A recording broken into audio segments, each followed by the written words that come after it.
اب مسئلہ یہ سمجھیں کہ اللہ کا ایک نظام ہے. اگر اللہ تبارک و تعالی ہر انسان کو اس کے گناہوں پہ پکڑ لے تو پھر تو دنیا میں کوئی ابن آدم، کوئی انسان، کوئی جن زندہ ہی نہیں رہ سکتا. جو کون ہے جس کے اندر کوئی غلطی یا خطا نہیں ہے؟ لیکن اس کا نظام ہے. اگر وہ برے لوگوں کو پکڑ کے ہلاک کر دیں تو باقی تو صرف نیک رہ جائیں گے. پھر ان کا امتحان کیسے ہوگا؟ یہ لازمی بات ہے کہ ان کا برے ہو لوگوں کا بھی زندہ رہنا ضروری ہے حیات دنیا کے لیے. حتیٰ کہ ایک روایت میں یہ لفظ بھی آئے ہیں کہ لو لم تذنبوا، اگر تم لوگوں نے گناہ نہ کیا یا گناہ تم سے نہ ہوتے اللہ تمہیں ہلاک کر دیتے کوئی اور قوم لے آتے. یہ بھی اس کی حکمت ہے کہ بندوں سے گناہ ہوتے ہیں، وہ روتے ہیں، گڑ گڑاتے ہیں، معافی مانگتے ہیں، اللہ تعالیٰ ان کو معافی عطا فرما دے. ورنہ تو ہر آدمی کے اندر گناہ ہے. میرے آقا کا فرمان ہے کہ کلنا خطاؤن، ہم سب خطا کار، لیکن خیر الخطائین التوابون، لیکن اچھے خطا کار وہ ہوتے ہیں جو غلطی کے بعد اللہ کے دروازے پہ رو رو کے توبہ کرتے. اور جب وہ توبہ دیکھیں نا، اگر خدا نہ کرے کوئی گناہ گار ہی نہ ہو تو پھر وہ ستار العیوب کس کا ہے؟ غفار الذنوب، وہ اس کی صفت کیسے پوری ہوگی؟ تو اس کے اندر بھی ایک حکمت ہے. اور جب آدمی گناہ کے بعد توبہ کرتا ہے تو اللہ کو خوشی ہوتی ہے، جیسی اس کی شان میں ذبح ہے کہ صحیح حدیث میں ہے کہ للہ افرح بتوبۃ عبد، اللہ خوش ہوتے ہیں جب بندہ توبہ کرتا ہے. اور اللہ فرماتے ہیں ملائکہ کو علم عبدی ان لہ رب سیغفر الذنوب، میرے بندے کو پتہ لگ گیا کہ میرا بھی کوئی مالک ہے جو میرے گناہ معاف کر دے گا، اس لیے تو رو رہا ہے، اس لیے تو وہ معافی مانگ رہا ہے. لیکن شرط یہی ہے کہ پہلی بات تو یہ ہے کہ گناہوں سے بچنے کی پوری کوشش کریں، لیکن اگر ہو تو پھر فوراً توبہ.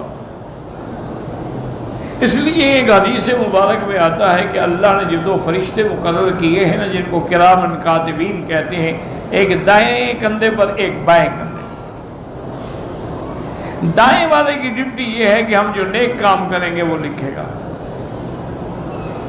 اور بائیں والے کی ڈیوٹی یہ ہے کہ جو ہم غلطی کریں گے، گناہ کریں گے، خطا کریں گے وہ لکھے گا.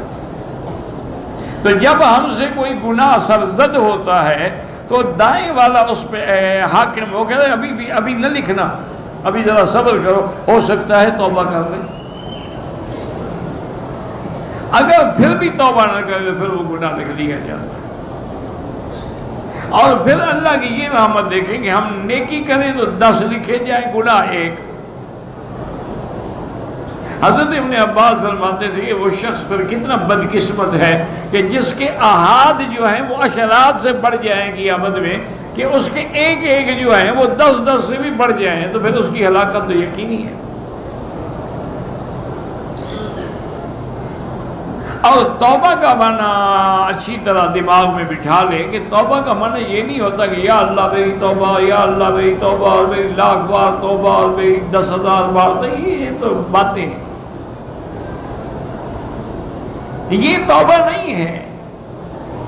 توبہ کا معنی یہ ہوتا ہے کہ سب سے پہلے اس گناہ کو چھوڑ دے جس کے اندر وہ مبتلا ہے، اور اس کے بعد یہ ہے کہ پھر وہ اس بات پر بھی عزم کر لے کہ آئندہ میں یہ گناہ نہیں کروں گا. ہاں انسان ہے، توبہ ٹوٹ جاتی ہے، لیکن وہ اپنی طرف سے سب سے پہلی چیز جو ہے الاقلاع عن الذنب، کے گناہ وہ گناہ کو چھوڑے، والندم علیہ، اس پر اس کو شرمندگی بھی ہو کہ ہائے میں نے کیا کیا. اور تیسرا یہ ہے کہ پھر عزم صادق بھی ہو کہ یا اللہ میں آئندہ کبھی یہ گناہ نہیں کروں. اور اس طرح بزرگوں نے بھی لکھا ہے کہ صرف توبہ کرنے کے بعد کافی نہیں ہوتی، بلکہ اس علاقے کو، اس صحبت کو، ان دوستوں کو بھی چھوڑ کے صالحین کی صحبت اختیار کرے، ورنہ تو پھر توبہ توڑ دے گا۔ توبہ بھی کرتا رہے اور ٹی وی پہ بیٹھ کے فلمیں بھی دیکھتا رہے، توبہ کتنی دیر چلے گی؟ توبہ بھی کرتا رہے اور غیر محرم عورتوں کے چہرے پر بھی نظریں ٹکا کے بیٹھا ہو، تو پھر اس توبہ، وہ تو پھر توبہ نہ ہوئی ہو تو نعوذ باللہ اللہ سے مذاق ہو گیا۔ اس لیے حضرت حسن بصری فرماتے تھے کہ ہماری جو آج کل توبہ ہے نا، یہ توبہ اس بات کا تقاضا کرتی ہے کہ اس سے بھی توبہ کریں کہ ہم نے غلط توبہ کی۔ اور دوسرا نظام یہ ہے میرے اللہ کا کہ جو اللہ نے کسی قوم کے لیے وقت مقرر کر دے، اس سے پہلے عذاب نہیں آتا۔ وہ گناہ کرتے رہتے ہیں، کرتے رہتے ہیں، کرتے رہتے ہیں، حتیٰ کہ جب انتہا ہو جاتی ہے، اب ان کی بالکل گناہوں میں ڈوب جاتے ہیں، تو پھر اللہ کا عذاب آتا ہے۔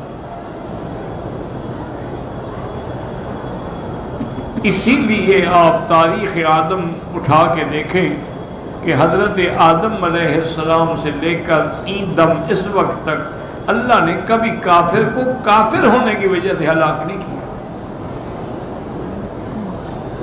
پوری تاریخ اٹھا کے دیکھیں،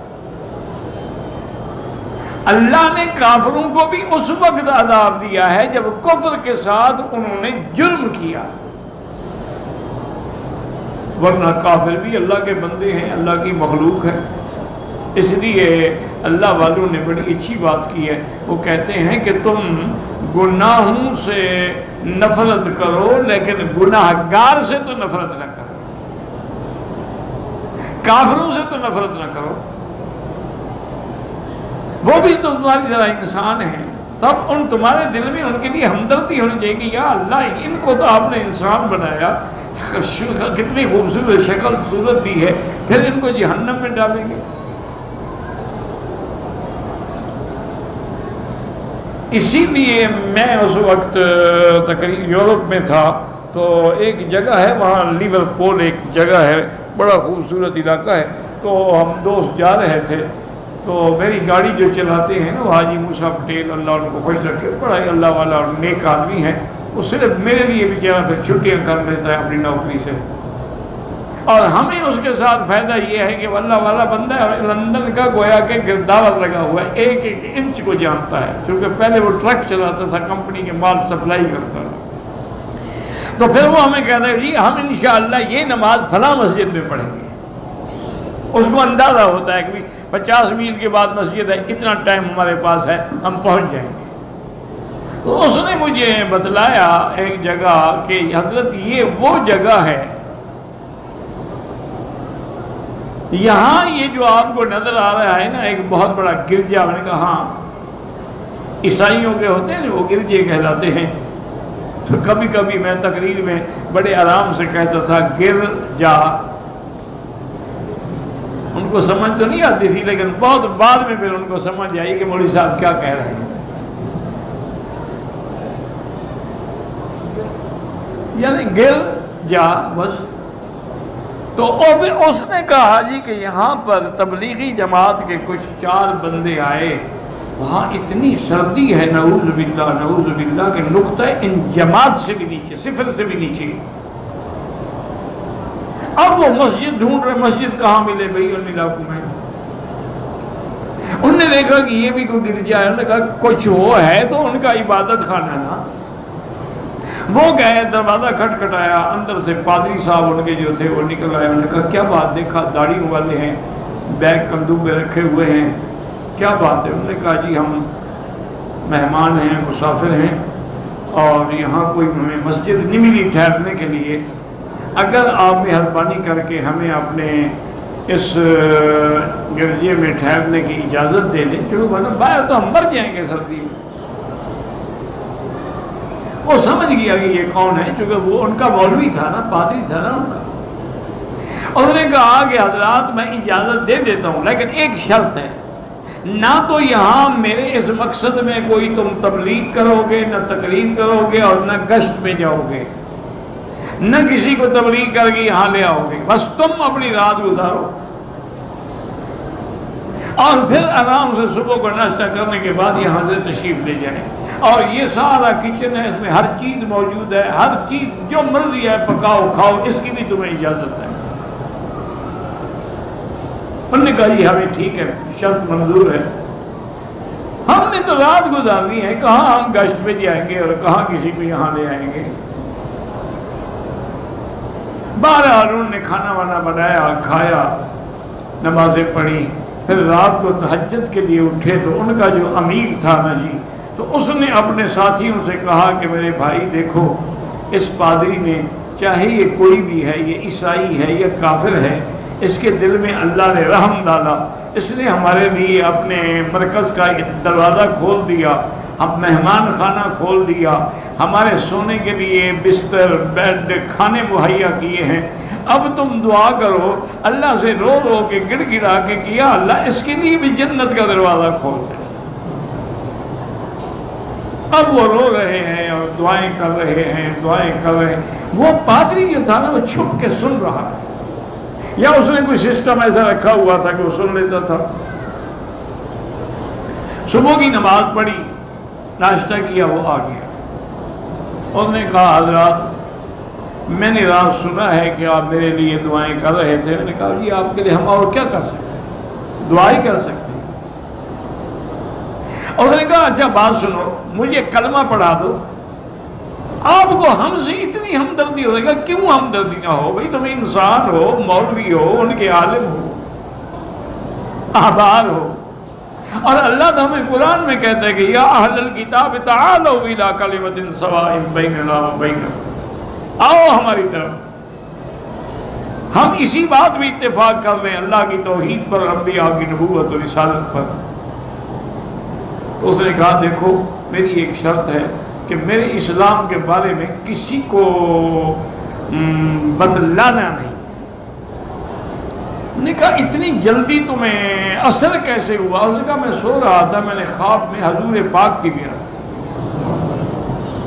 اور حضور پاک نے فرمایا یار ان بندوں کو دیکھ کر بھی تمہیں دین اسلام سمجھ نہیں آیا، تو بس میرے لیے اس سے بڑی ہدایت کا راستہ کیا ہو سکتا ہے؟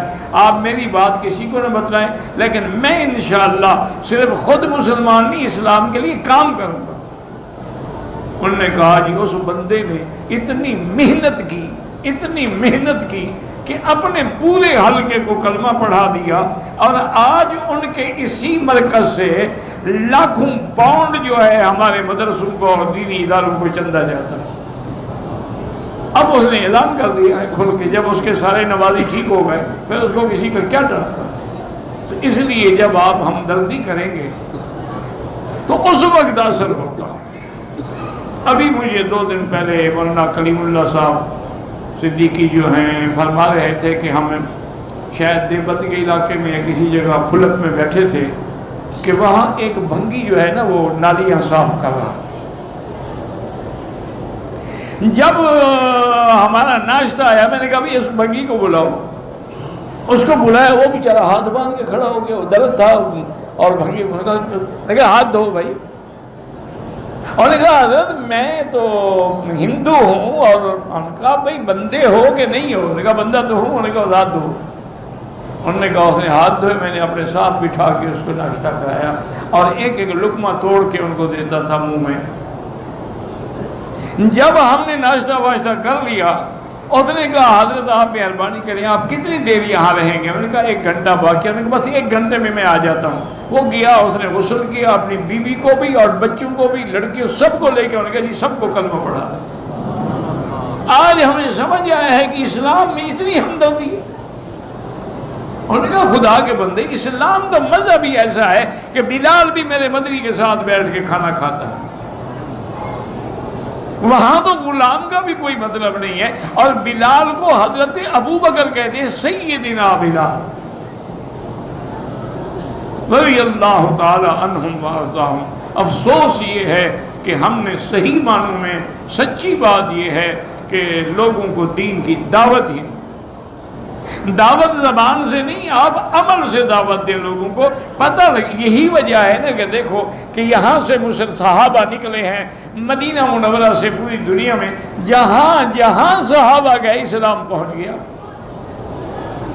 چائنا میں 7 صحابہ گئے، آج بھی وہاں لاکھوں کی تعداد میں مسلمان ہیں، ان کی قبریں بھی بیجنگ میں ہیں.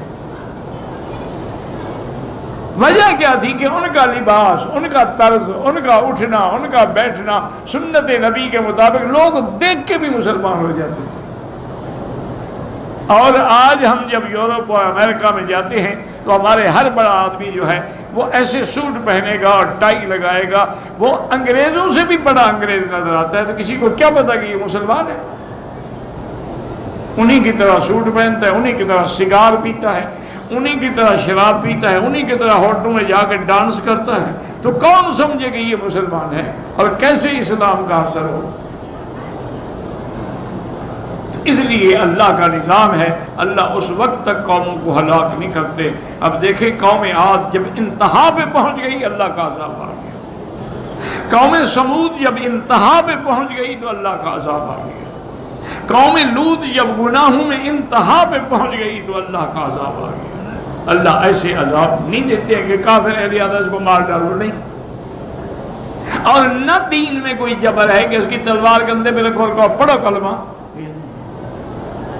وہ ایک لطیفہ مشہور ہے نا کہ ایک پٹھان ٹرین میں بیٹھا ہوا تھا. ہمارے پٹھان بھائی ہوتے تو بادشاہ ہے نا جی، تو بیٹھا ہوا تھا ٹرین میں، ساتھ ایک ہندو بیٹھا تھا.